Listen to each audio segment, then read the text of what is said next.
Tara, i-analyze natin ang laro nitong si Kai kontra Shinshu Brave Warriors. Isa sa napakagandang laro para sa akin. Pinamalas ni Kai dito kontra Abarrientos and Macho Aquino. Nag-ala power forward itong si Kai sa game na to. Tara, i-analyze natin yan. Pero bago yan, ihingi ko muna ang sandaling oras na para suportahan ang aking channel at mag-subscribe and click the notification bell. Maraming salamat sa inyo. Dribbling skill, pinakita ni Kai na kaya niyang gawin ang bagay na yan at kita yan sa clip na to. Very smooth ang movement dito ni Kai at very impressive ng ginawang handling nito sa bola. Mintis yan pero good offense pa rin ang pinakita dyan ni Kai. Grabe na rin yung switching and screening na ginagawa ni Kai dito at malaking bagay yan para mas mag-improve pa ang rotationing na ginagawa nito sa ilalim. Para sa akin masyado nga lang mataas ang kinukuhaan nitong opensa at nakakalimutan yan ang posisyon niya sa laro na to bilang isang sentro. Kung gagawin niya ang ganitong play sa video na ito, ikita natin na deep in na lang ang gagawin nito at yan para sa akin ang mas kailangan pang gawin ni Kai ang pagiging matinding laruan sa gitna. Malaking bagay rin talaga ang ginagawang pass break ni Yuki dyan sa gitna. Kita natin na mas nagagamit ni Kai ang versatility na at lumalabas ang kakayahan nito bilang isang power forward. Sobrang gandang finishing para kay Kai Sotto ang gameplay na yan. Masyado nga lang malambot ang depensa ni Kai pagdating sa gitna at talagang maluwag nga. Kita naman yan sa laban na to. Mas kailangan niya pangaraw i-improve ang pagiging rim protector but not bad dahil sa game na ito na nakapagtala ito ng 2 blocks na nagawa niya sa isang quarter. At para sa akin ay maganda na rin naman talaga ang depensa na ginagawa nito sa kanyang mga huling laro.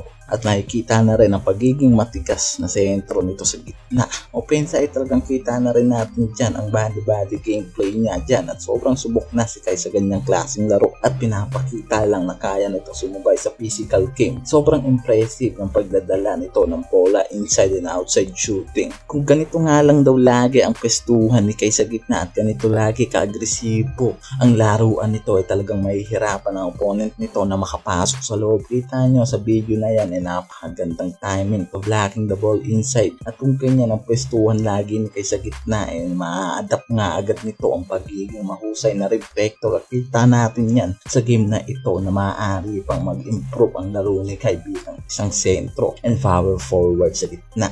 Power forward na nga rin daw ang laruan na pinamamalas dito ni Kai. Sobrang in-enjoy ni Kai ang laban na to and very consistent na rin ang laro ni Kai na pinapakita. Hindi bumababa sa double digit ang score nito mula sa kanyang 6 recent game at pinakita na kaya nito mabay sa katawan ng laro ng mabibigat na import. Although alam natin na hindi na nga makakapasok ang Yokohama sa playoffs at free game na lang ang 10 natitirang laro nito sa B1 League. Maganda pa rin ang naging performance na ginawa nito. Tinalo sila ng Shinshu Brave Warriors dito pero maganda ang naging laro ng mga ito and very impressive ng gameplay dito ni Kai kontra sa mga Pinoy import din natin at may 12 points, 12 rebounds, 2 blocks. Another double-double para kay Kai Sotto natin yan.